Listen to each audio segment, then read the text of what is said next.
Do you ever wonder what would happen if, well, if... If you give a dad a podcast. I'm what you call a nerdy fan. I nerd out at this stuff, hardcore. You'll hear me talk about anime on here. You'll hear me talk about Power Rangers. You'll hear me talk about wrestling on here. Okay. I had an axe handle with a Twisted Tea on it. It was right after that Twisted Tea video went viral. And man, they went out and grabbed it and smacked a dude in the head with it. It was so... That's great. I'd like to think of this podcast as a nostalgia moment for me. It's a show where I can talk about whatever I want. I'm a human animal chiropractor. There was a picture of me. It looked like I was on the side of a ramen box over in China. But So I took my kids with me to Comic-Con. I thought that was really cool. Well, I don't know if my wife should listen to this podcast. We'll cut that part out. You hope. Be like, and then Robert said this. If You Give a Dad a Podcast. Available now on all podcasting platforms.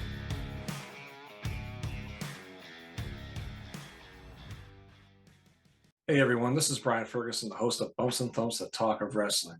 We are on here today because of you, viewers and watchers like you. In order to continue the podcast, we need to monetize our YouTube channel so we can get guests on that require financial compensation. That's where viewers like you come in. If you subscribe today, we can get that number up to 1,000. And as an incentive, the 1,000th subscriber will receive a free t-shirt just like this and receive a book from the legendary George Shire on his Minnesota Golden Age of Wrestling, from Vern Gagne to the Road Warriors, signed by George Shire himself.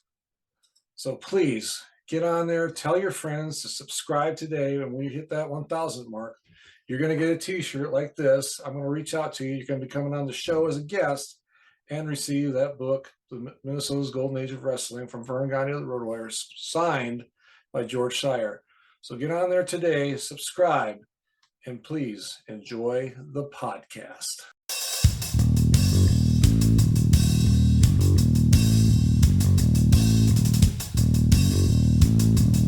Thank you for joining another edition of Bumps and Thumps, the talk of wrestling. I'm your host, Brian Ferguson. My guest today has been in the pro wrestling business for over 25 years.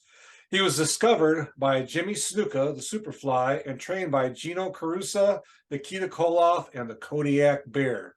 He was also known as... Not Nikita Koloff. I'm not Ivan Koloff. Nikolai Volkoff.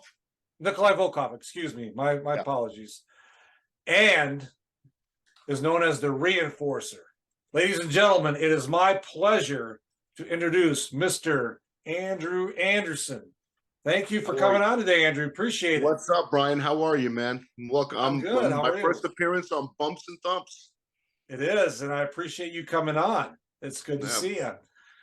We saw each other in Las Vegas a few months back at the CAC reunion, and it was a good time. It was a great place, a great atmosphere. I really enjoyed it. That was my first one, and I'm looking forward to attending many more. And it was great to see you and Kevin out there. You know, that's a great organization, and I always tell all the wrestling fans, the wrestling media, people from various parts of the wrestling business, whether it's promoters, wrestlers, hardcore fans to casual fans.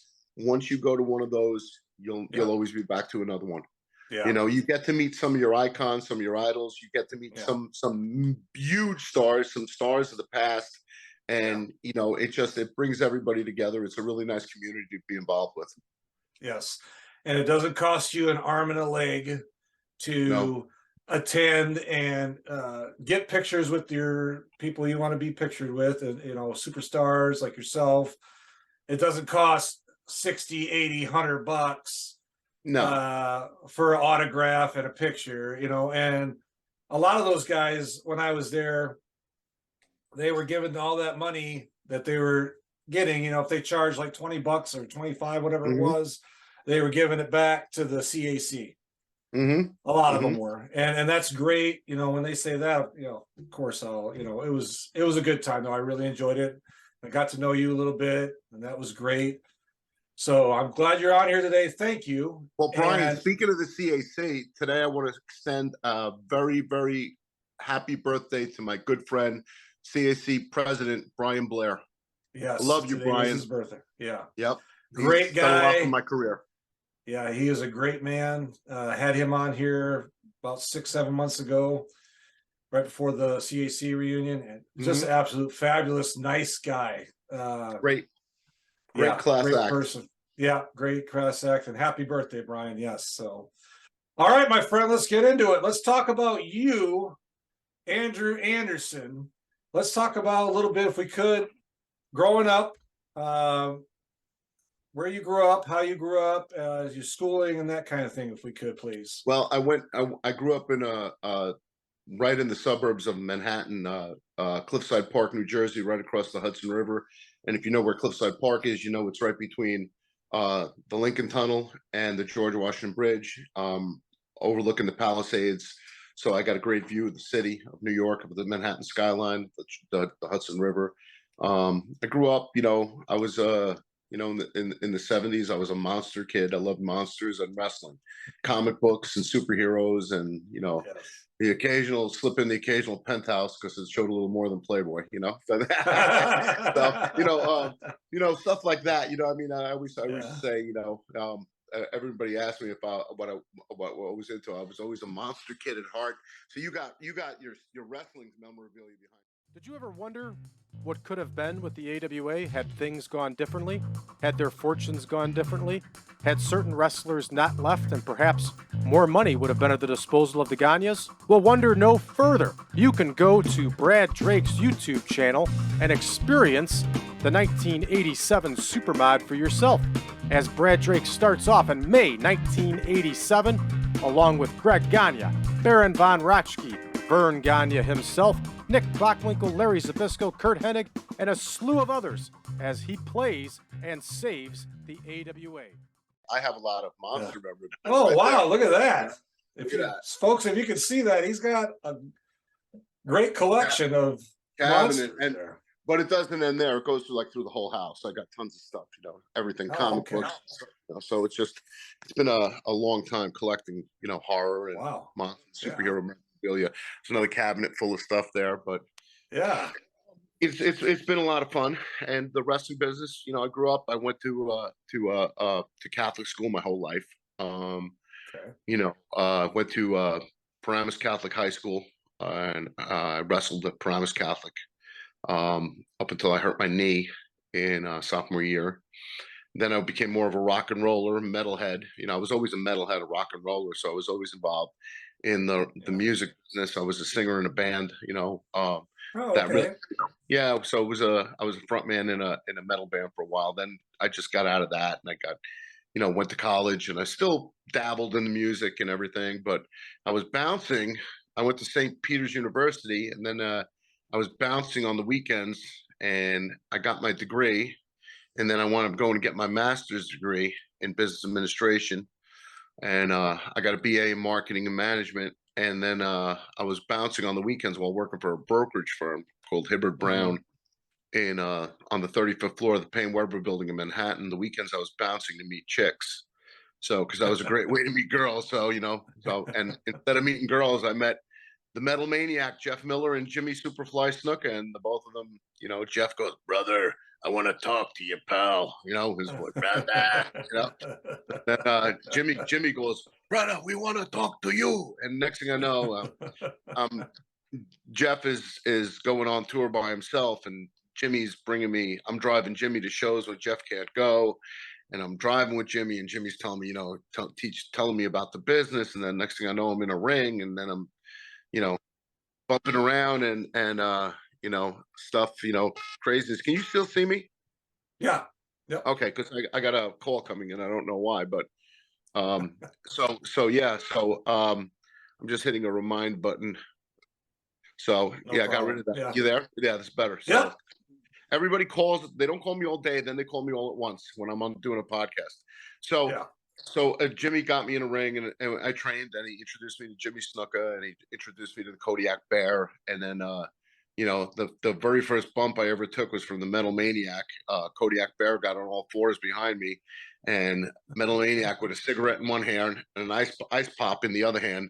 Puts the ice pop in his mouth, holds a cigarette, and gives me a clothesline. I didn't even know Bear was behind me, and I low freaking ass over tea kettle. They go, "Oh, you took your bump." I learned how to bump from there on. So but so that was pretty cool. And and then I trained with my first tag team partner was the late Billy Firehawk, who wrestled for the NWA in New York for a long time. And Cyberspace Wrestling, that's the company that he owned later on, but he passed away about 20 years ago, maybe longer. So maybe 15. He was my first tag team partner, my first tag team match ever. And then from there I had a bunch of other tag team partners that I went, tag with, and they kept me mostly in tag my first few years. My second match was against the Barbarian, who a young kid against a Barb, and Barb brutalized me. He was actually didn't brutalize me. He was actually he was a sweetheart. He was very, very, very cool to me in the ring, and we've been friends ever since. Toured Africa, toured Asia. So, but I went on to team with Nikoli Volkoff. Yes. Manager John Krasuski, Nikita Brezhnikov hooked me up on an indie show, and about 24 years ago, and the first 4 years, I've been almost in this business for 29 years. You know that? Wow.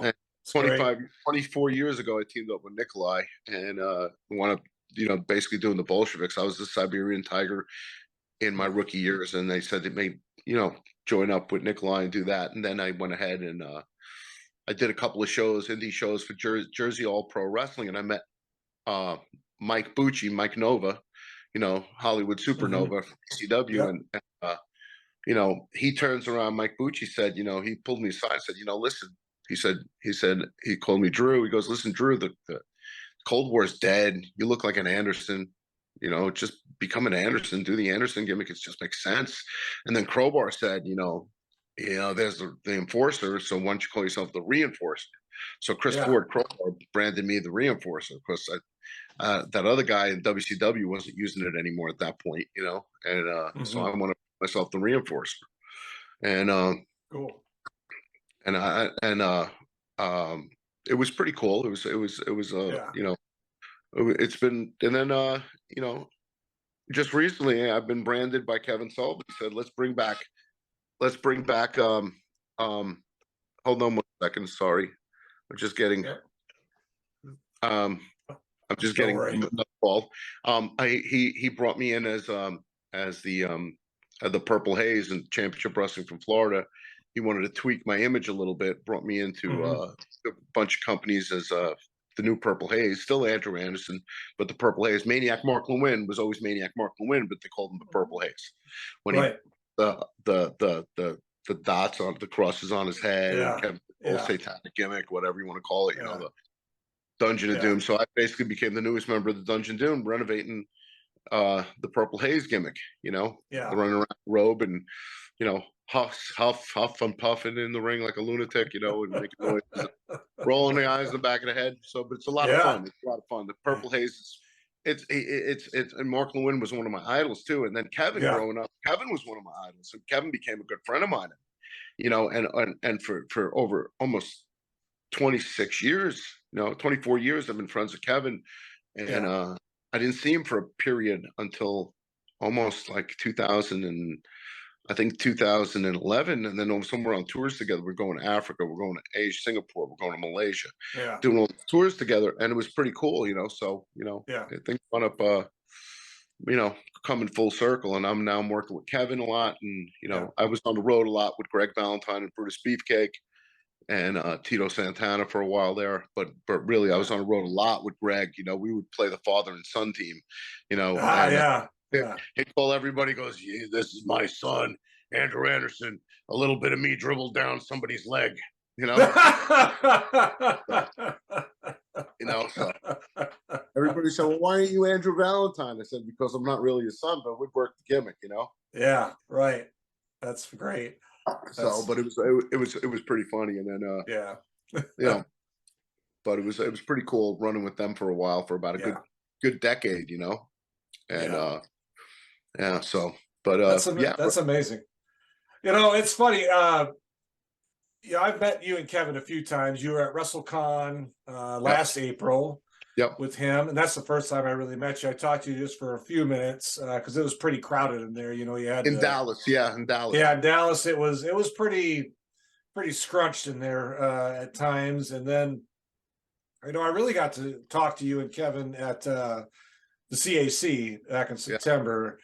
And you know, Kevin is he's a nice guy, totally opposite of his character. Yep. On screen and in the wrestling world, and just, you know, very fortunate for you to work with him, because I know he's got the mind to be so creative, and he's a historian, a pro wrestling historian. Yeah. He's a fucking encyclopedia of useful and useless knowledge. Trust me, we had some conversations about absolutely shit, and he made it sound so intriguing. So, you know, and throw in that Boston accent, you know, gets really, you know. Hey, great guys. Both of you are just great guys. And I want to talk a little bit about, you know, when you first started out, your travel experiences. You say you've been all over. What is one maybe travel experience that really sticks out in your mind, whether it's a story about traveling with so-and-so or just something happened on there, or do you have any 2011, I did a lot of tours before, international tours, but I've never been to Africa before. So in 2011, we went to Nigeria, and it was Barbarian, Warlord, Shelton Benjamin, Val Venus, Mike Mondo from the Spirit Squad, Kevin Sullivan, Rick Fuller, who was my tag team partner on the tour. I'm trying to think, Slam Shady, Jeff Lewis, now known as Neil Koloff. He's Koloff now. So Russian. So yep. So we were all on this tour together, and the African champion was the ultimate commander, or as they say, the ultimate commander. So he was that champion. So we were held at basically against our will. Our passports were taken. We were held for an extra. We were supposed to be there for a week. We wound up being there for 3 weeks, pretty much. Oh wow! Borderline held prisoner in a compound at gunpoint. You know, you know, it wasn't brutal, but there were times where it was pretty fucking scary. Like when we were in Abuja, Nigeria, and we did a press conference at the African Ministry of Sports at the African United Nations, their version of the United Nations. So we did this press conference at 12 noon. And then I think Warlord came down, we were having dinner in the hotel, and he said, guys, there's not going to be no show. And I was like, what happened? He goes, we got to pack up and get out of here first thing in the morning. I was like, why? And he comes down and he just looks at everybody, says they bombed 5 hours after we left. The United Nations was car bombed over there, and 32 people died. And we had to get the fuck out of there as soon as possible. Our flights left. So they switched our flights to leave that morning, and we had to get to the airport ASAP. Wow. So that morning we got to the airport. What do you think happens? Our truck gets stuck on a giant curb. So you have 15 wrestlers, big as house, trying to pick up this bus, you know? And eventually I think a tank or something came and pushed us out, and we got out and were able to get out. Somebody came and helped us, got us out. We were able to get on the highway and get home, because it was on a Saturday. I think on a Saturday or a Sunday. It was their one Saturday of the month is their cleaning day, and literally the whole entire country stops and they clean the streets and they clean everything, and you have to get within a certain time because the roads are shut down. And we had to get to the airport. We had until I think like 11 a.m. to get to the airport. So, and we got there just in time. Some of us made our flight. Some of our flights were canceled. So, but we got through. And I just remember commandeering the flight on the way home. The the microphone in the back, and I started singing Frank Sinatra songs to the entire plane full of people going in that were not amused. But I imbibed a lot at that time, so still do occasionally, but back then it used to get out of hand, so, and we were kind of dry with the exception of beer, of red, this red something beer in Africa, red stripe beer or something like that. And so getting on the plane and getting spirits and stuff like that was really, took the edge off. And, but it was, I roomed with Kevin and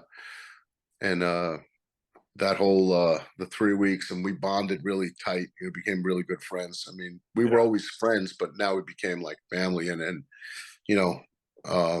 I still miss Rick Fuller. I don't see him that often. I don't see him at all anymore. I think he left the business totally. And I talked to Scotty Tuhati, and Scott Garland said that Rick isolated himself, distanced himself from the wrestling business. But he was my favorite, probably one of my favorite tag team partners that I've ever had. Had a lot of fun with him. We always said we would ride out in the sunset together, and it never happened that way, So he went out and he tore his bicep, and we were always we got along great, So, but wow.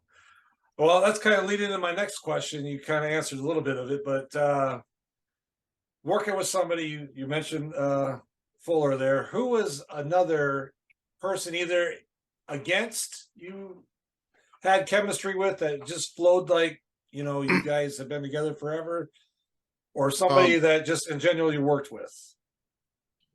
Crowbar, Chris Ford. He brought out the best of me. He'd take my lazy ass and make me work. Man, he'd make me work. He'd make me work. And that son of a bitch is still going, man. I'm still lazy, I always tell him, I said, hey, I got 10 years, I got almost 8 years of age on you, pal. So it hasn't caught up to you yet, So, but he could still go, man. He could still go. The other one who I always love working with is Alpha Jr. I love working with him, especially in recent years. Always a good time working with him. I mean, pretty much I love working Barbarian. Barbarian was always a lot of fun. Barb and I used to tear it up. We used to fight all over the building. We used to brawl. It was just great. It was a lot of fun. And I mean, chemistry with me and Barb was always there. I mean, that was chemistry with me and King Kong Bundy. Bundy was always. Bundy and I would freaking have a lot of fun. And the one compliment, Bundy was a very, very salty individual. And the one compliment that Bundy said when we were filming a documentary on me called Behind the Ropes in 2000, and I want to say it was 2013 and 14. Okay. We were filming Behind the Ropes. Bundy said on the camera, he said on the film, he goes, Andrew Anderson, he's one of the really nice guys, one of the last nice guys in the business, one of the good ones. Oh, wow. He said that about me, which I appreciated very much. Yeah, because Bundy didn't like a lot of people. He liked people, but he was a little bitter. And but Chris was great like that. So that was really a compliment to me. So I always had fun working Tony Atlas too. I liked working the old timers because you learn from them. And Tony still can go if he wants to. Yeah. So I always had a lot of fun working with Tony. Wow. So, and I learned, a lot of people would say, oh, you're not as snug, or you're not as stiff. And a reason why I wasn't snug or stiff to a lot of people was because I worked a lot with Jimmy Snuka. And Jimmy would look like he's killing you, but Jimmy would never even lay a hand on you. Hello, everyone. This is Brian Ferguson, the host of Bumps and Thumps, the talk of wrestling. I want to tell you about a new podcast out called Falls Count Anywhere.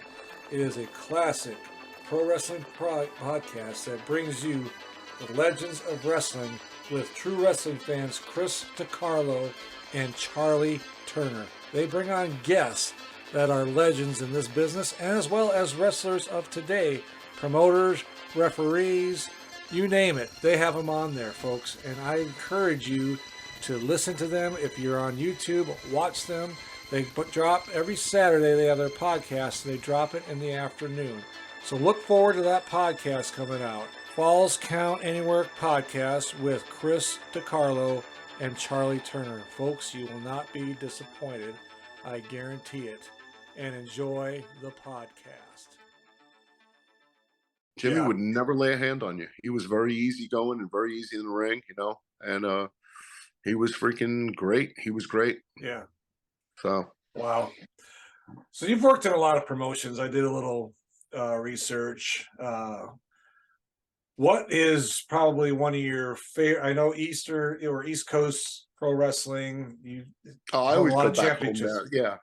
Yeah. But what's one of your other favorite places to work?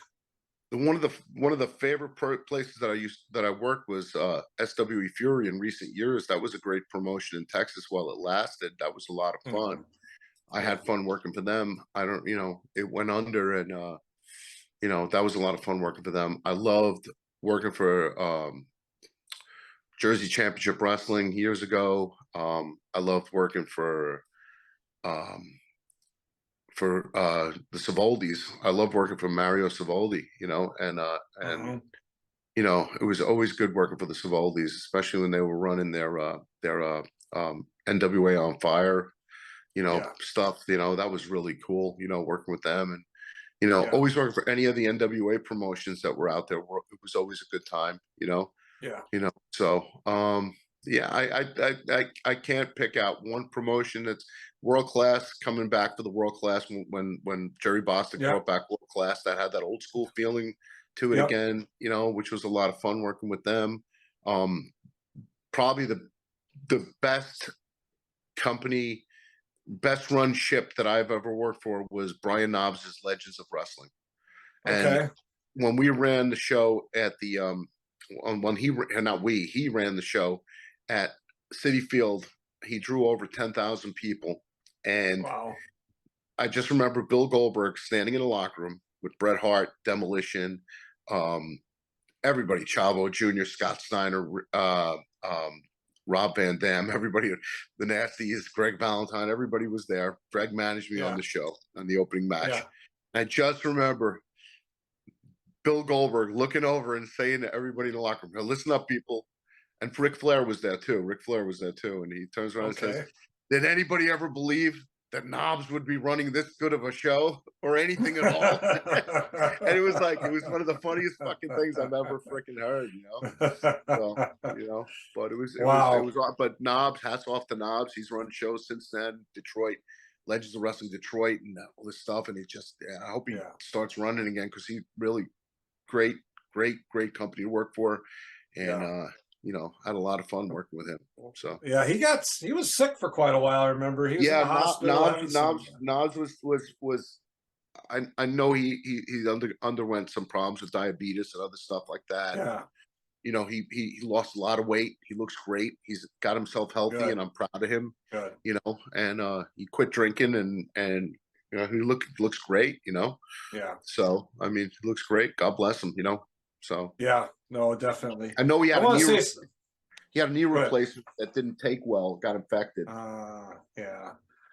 Well, Todd, you guys, when I see you guys in person, this is a compliment. I want to say you guys seem bigger in person. Like when I saw you in person versus on TV, you're bigger, and it's.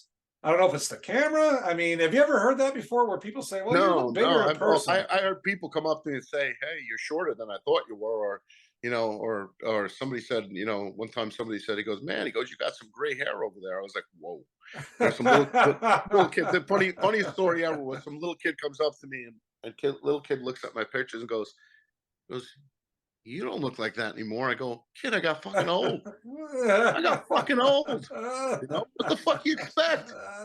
And then another kid had a picture of me and Roddy Piper, and he looks at the picture, and he goes, "Is that after he died?" I said, "Yeah, sure." I popped Roddy, propped him up I propped him up in the casket. We took a picture, and after he died. Okay, come on. Out of the mouth of babes. The kid wasn't even a baby. He wasn't even a little kid. He was probably about 14 years old. Come on. What the hell, Maybe the kid stumbled on his words or something. I don't know, but it was one of the funniest moments, because Greg was next to me, and Greg was laughing his ass off. Laughing his ass off, going, "Ha ha ha ha!" That was after he died. That was a good one. So But I bet he was fun to work with, old Greg Valentine. Oh, Hammer, he was miserable sometimes, but but he was always fun to work with. I mean, he was always fun to be on the road with. Once you got to know him, and once people did. If he didn't know you, he didn't talk to you. He had that grumble, gargle, bumble, whatever. The turtle always walking slow, but if he liked you, he really went to bat for you, Good. So, but yeah, Greg was character. Yeah. Projects. You're working on a lot of stuff. I see you on social media a lot. You're here, you're there. What's life like for you right now as far as your career? Well, I'm on a Disney Plus TV show coming up in February. Okay. I'm not going to say who it is, but I can tell you there's a little bit of a. I'll give you a little hint. The main character is a superhero, and he's blind.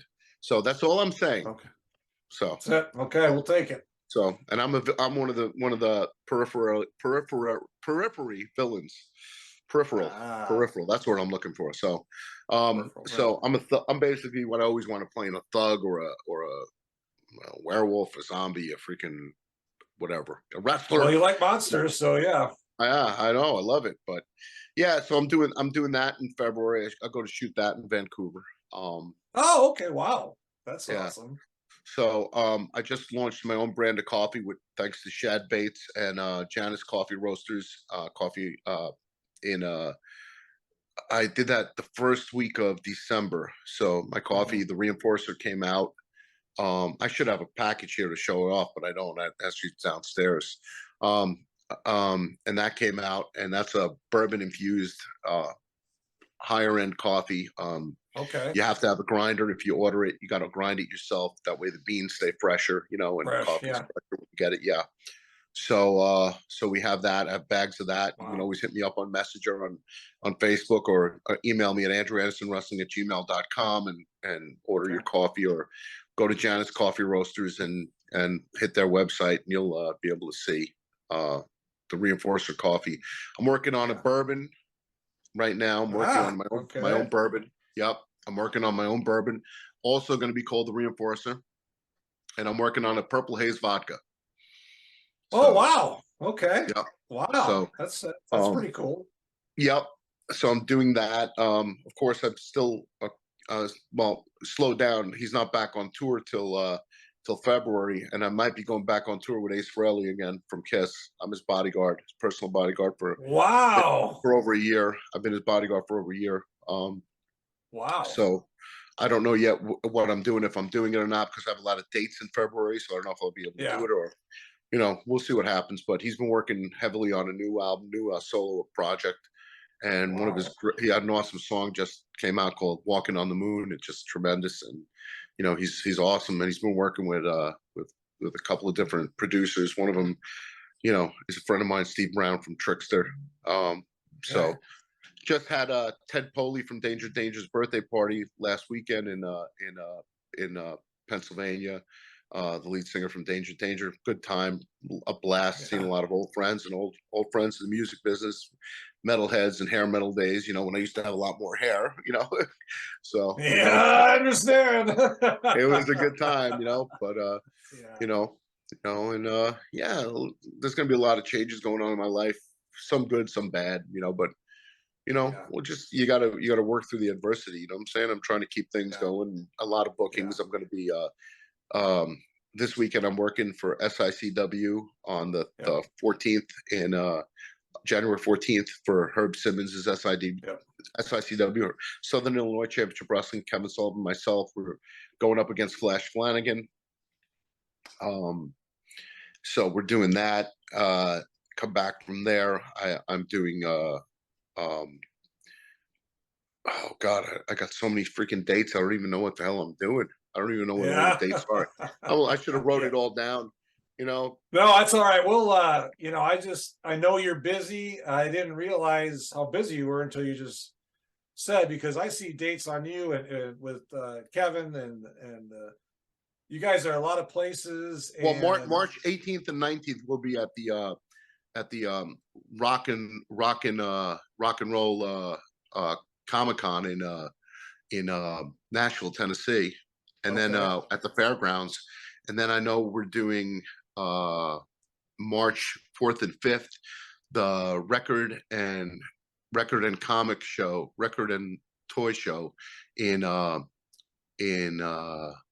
want to say Dover, New Hampshire. Yeah, Dover, New Hampshire.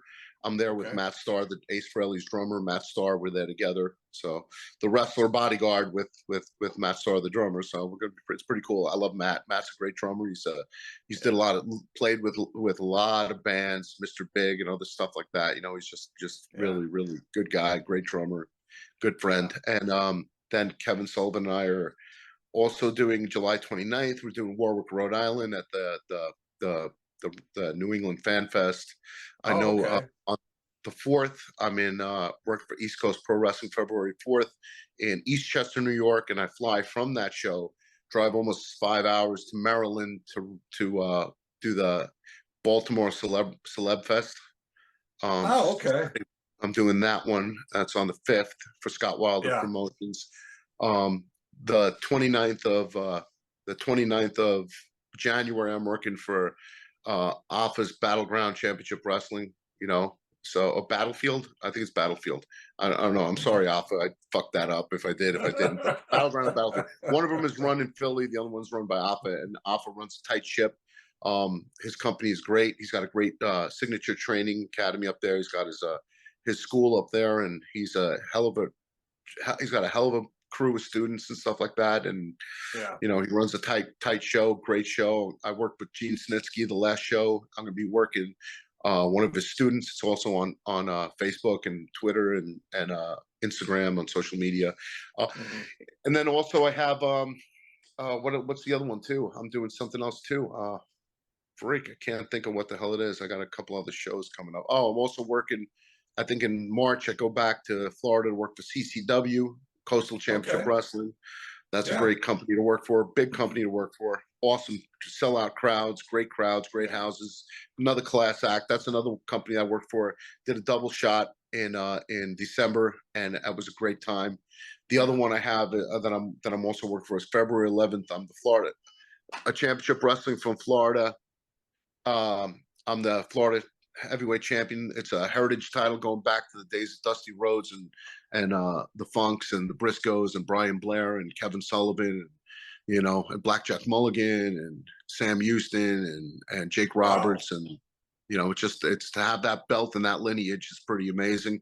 I just recently won the Tri-State Heavyweight Championship, the Tri-State Wrestling Alliance Heavyweight Championship on a Warrior Pro Wrestling show here in Jersey. That was the night before New Year's Eve. So that was pretty cool. Yep. So congratulations. Yep. Well, did a show in Vancouver. I'm not Vancouver, in Nova Scotia. You know, so it's a lot. It was a great December and leading into January to the new year. So it's a lot of fun, you know. You're a very busy man, I can tell by your schedule there, and it's amazing you can juggle wrestling, you know, your bodyguard and all these and I other also have an audition that's due on Monday for a TV show, so I got to do an audition. So wish me luck. I just got my good luck. I mean, that was my agent. That was my agent actually. Evelyn Francisco. She was messaging me right now. We're in the middle of a podcast. My fingers are going up, shutting the things off that I have to have it due by Monday. So it's for a small role in the TV show. So I'll take it. Hey, build those Screen Actors Guild credits, you know. Yeah, no doubt. Reinforcer, Mr. Andrew Anderson, thank you for coming on today, sir. I really, really appreciate it. It's been an honor, and I've learned so much. And good luck with all your future events coming up, your acting, your bodyguard, your wrestling shows. I hope you keep that championship for a while. You just won here recently. Yeah. Well, let's see what happens. I'm working with a great group of guys. I want to give a shout out to Alpha Jr. You know, Alpha NOI. He's one of the best out there. I love him. Danilo and CCW, Gangrel Dave. I love him too. Obviously to the devil, Kevin Sullivan. Fidel Sierra, Cuban Assassin, all guys at all positive stuff. To Jeff Weaver at Championship Wrestling in Florida. One of my proteges I'm bringing around, Captain Payne, Steve Walsh. Trying to bring him around, get noticed. Good kid to work for. And Tim Warner, Tim Theory, my former tag team partner, great guy. Does a lot of stuff behind the scenes for me, and I appreciate it, Tim. I love you. Yeah. All right. Well, there you go, folks. The Reinforcer, Mr. Andrew Anderson. We'll have all his social media links down there. When that stuff comes out, I want some of that. I'm gonna get some of that coffee and I'm gonna send you a container of coffee. All right. But when the bourbon comes out, I'll send you that too. All right, my friend. Ladies and gentlemen, Mr. Andrew, the Reinforcer Anderson. Sir, thank you for coming on today. Really appreciate it. Ladies and gentlemen, you're watching Bumps and Thumps podcast. So tune in, or I'm gonna bump your ass and then thump you down. You heard it from the Reinforcer. If you're watching, thank you. If you're listening, thank you. And if you haven't subscribed, please do so. And we will talk to you soon.